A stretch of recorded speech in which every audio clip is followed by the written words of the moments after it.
Oh, I don't know what that's all about. I thought this was the era of good feelings.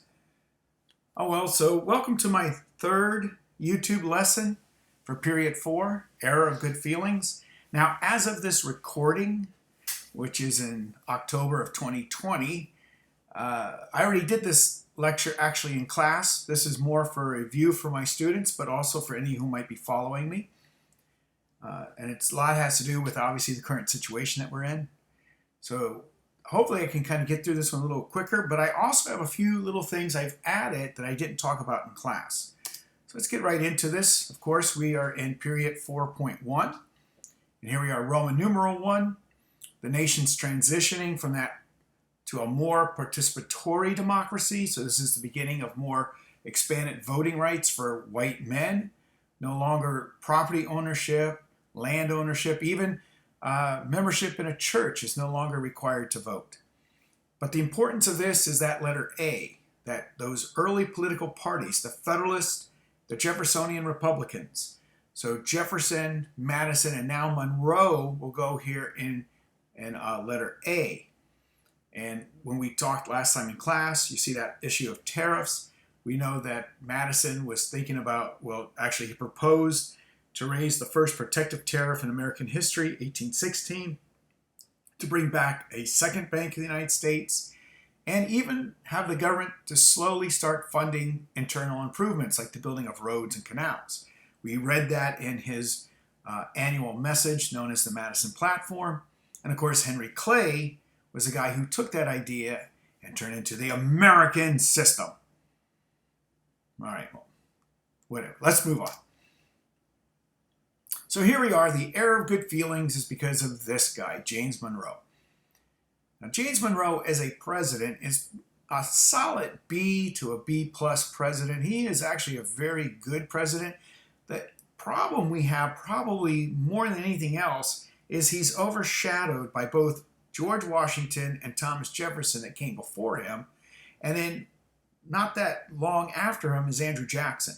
So he's kind of boxed in between megastar presidents. So he's kind of forgotten, although we do know there's a doctrine named after him that we'll talk a little bit about here.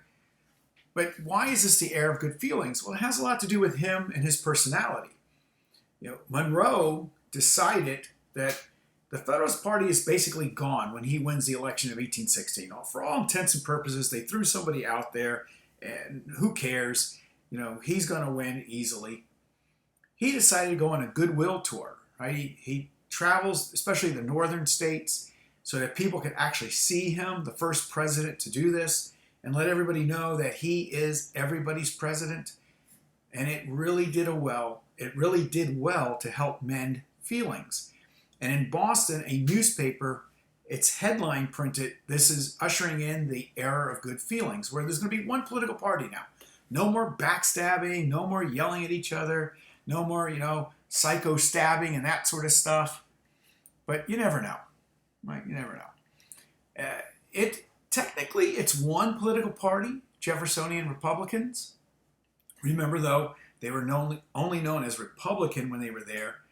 But to differentiate them between our modern Republicans, that's why I always like to say Jeffersonian Republicans. It's at this time they begin to really split, especially after that Madison Platform that happened the year before that election of 1816, where he's talking about internal improvements. So you get a group of Republicans who are really into that, and you get a bunch of Republicans who do not like that. And so you get national Republicans who want to build roads and canals and create a stronger unified America.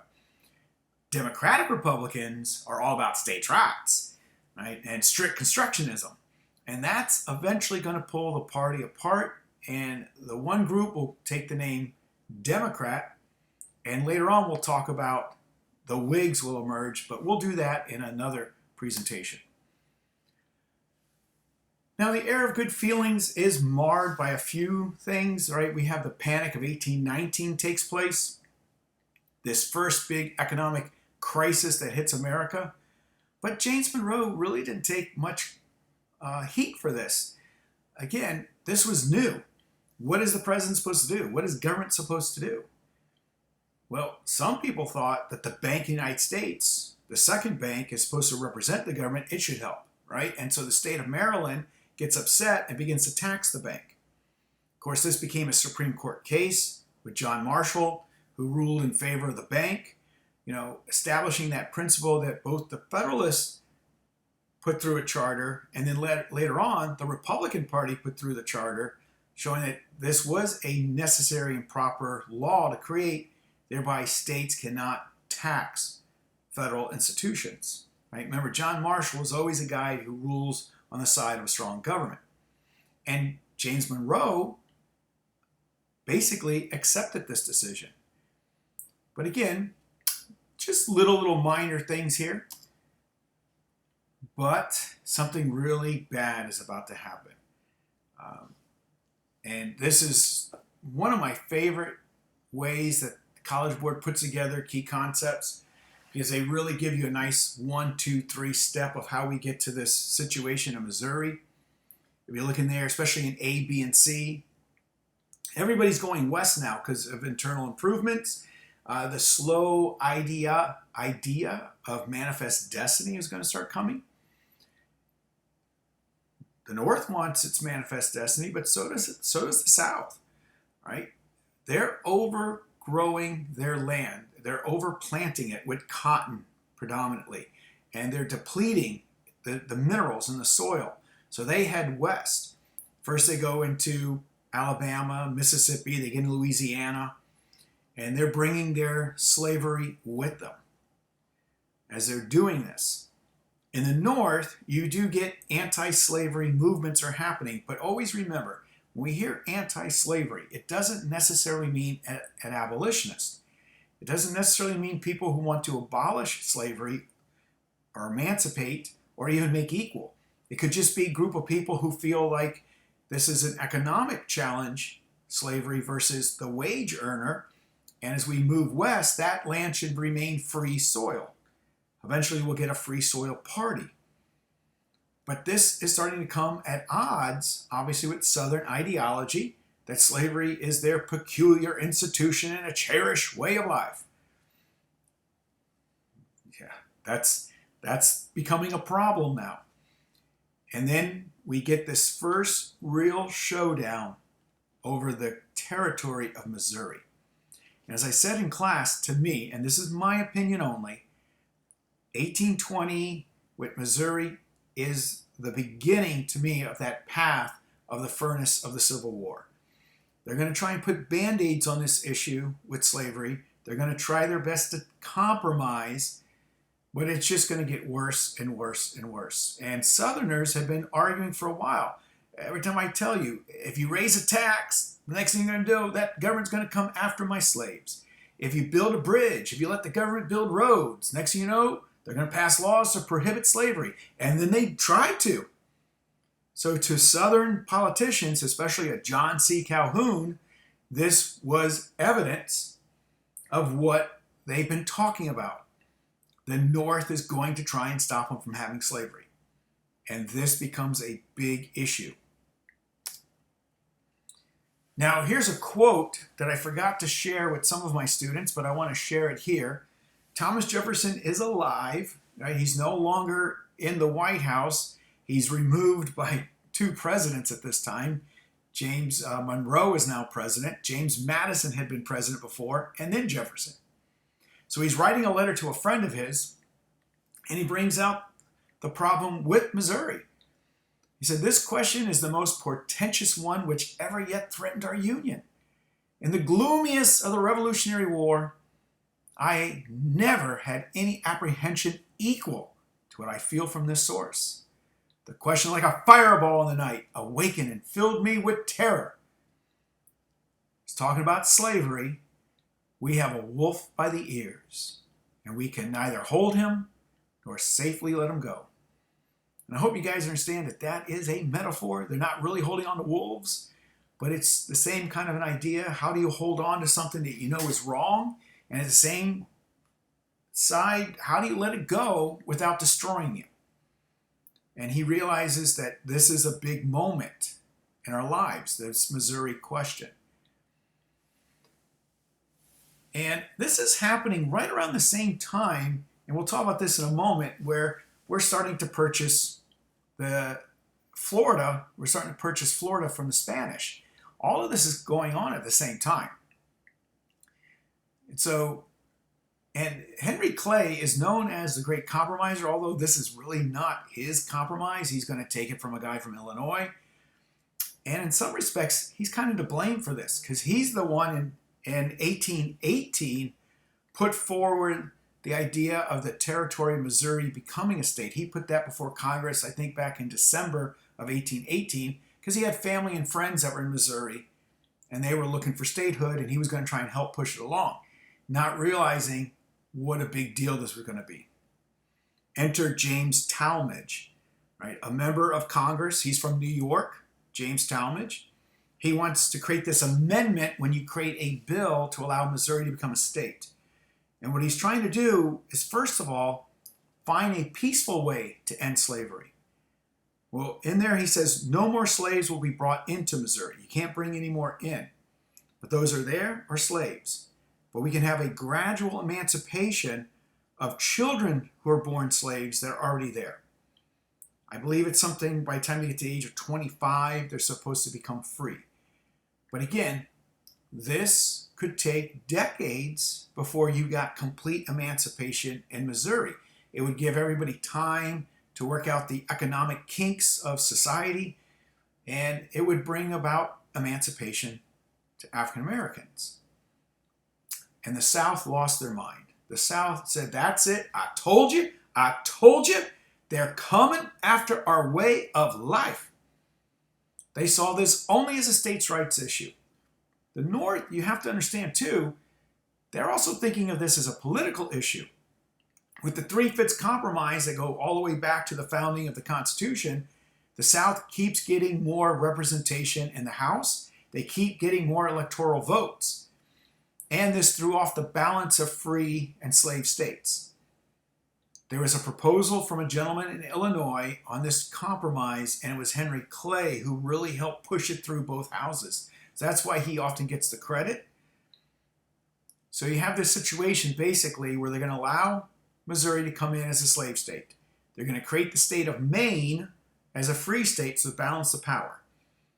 They'll take that line that runs across the globe, the 3630, and everything north of it, except for Missouri, will remain free, and everything south of it will become slave. Now they accept this, but not easily. Again, the South begins to realize that the North is thinking differently. They're going to promote economic policy based on industry, trade, westward migration that is totally contrary to Southern agrarian ideology. And they also begin to believe in their hearts of hearts that the North is going to start doing everything it can to end slavery. And that's why this is a big moment. That's why this is a big moment towards the origins of the Civil War. It's going to be basically laid here more than anywhere else. And here is a nice map to visualize it. So there's your 3630 line right here. Now you notice it doesn't go all the way to California because this is Spanish possession. This is Texas. A lot of Southerners can look at the map and they know that, there's a lot of upheaval taking place right now within this various Spanish speaking countries throughout the Americas because of the Napoleonic Wars. Many of these territories are fighting for their own independence. That means very unstable governments. And there are a lot of people probably thinking, hey, can Mexico hold on to Texas? If we accept this, maybe in a few years we can get Texas and extend it. And maybe in a few years we can get California and extend it. That's what a lot of Southerners are actually thinking. But here is that Missouri Compromise line for you. And here's where I always say, John Quincy Adams, the greatest Secretary of State ever. Prove me wrong. Now, I bet someone out there probably will, but whatever. Because we really don't know who's the Secretary of State. I mean, as I was asking you guys in class, you didn't even know who the current one was. So, whatever. So, John Quincy Adams, an interesting kind of a guy, in a lot of respects. very dull. Probably not the most fun guy to have at a party, that's for sure. But what a diplomat, right? And he's that Jedi mind tricks is what I always like to joke about. How he gets all this stuff done. For instance, he gets the Canadians to agree in this Treaty of 1818 to both share fisheries off the coast of Newfoundland, allow American sailors to go up there, this multi-million-dollar a year industry, and get into your bounty and fish where you guys fish. At the same time, fix that northern border of Louisiana, that little dippy-do that comes down from Canada into America. That will now become America. And everybody agrees to it. He goes to the British and he gets them to agree to a 10-year joint occupation of Oregon. 1818, so this is, we can see now this right around the same time we're about to get into the Missouri issue. General Jackson is ordered by President Monroe to protect Alabama from Seminole Indians. But Jackson sees that as a kind of, a suggestion. He goes into Florida and he attacks Spanish forts. He winds up taking 2 British citizens and he hangs them because they're spies. I'm telling you, they're spies. And he hangs them. So you got Spain wanting to declare war on America. You got Great Britain wanting to declare war on America. Thomas Jefferson's writing a letter. General Jackson's the most dangerous man in America. The Secretary of War, John C. Calhoun, says that's a dangerous man. We got to get rid of him. But not John Quincy Adams. He says, I can use this to my advantage. And basically, he scares Spain with General Jackson. And they wind up saying, okay, let's sell you Florida. We get the Florida Purchase Treaty. At the same time, that Adams-Onis Treaty, if I go back real quick here, you can see it on the map here, the Adams-Onis Treaty line. Some of this vague stuff, Mexico and Spain thought, well, that was part of our territory. And they went and say, nope, nope, nope. It's now, this is the official border here in favor of the United States, right? John Quincy Adams. At the same time, he's going to write a document, or he's going to write a portion of a document that's going to become very, very famous because of the return of monarchy after the fall of Napoleon. But the only way he's going to be able to do this, again, he convinces the British to have a joint effort with the British Navy and America, writing a piece of paper, I guess, to keep Europe out of the Americas. And we all know this is the famous Monroe Doctrine. And there it is. Key concept 4.3, Roman numeral 1, letter A. Both the Louisiana Purchase, which is Thomas Jefferson, and then the Monroe Doctrine, which is James Monroe, are in that particular key concept.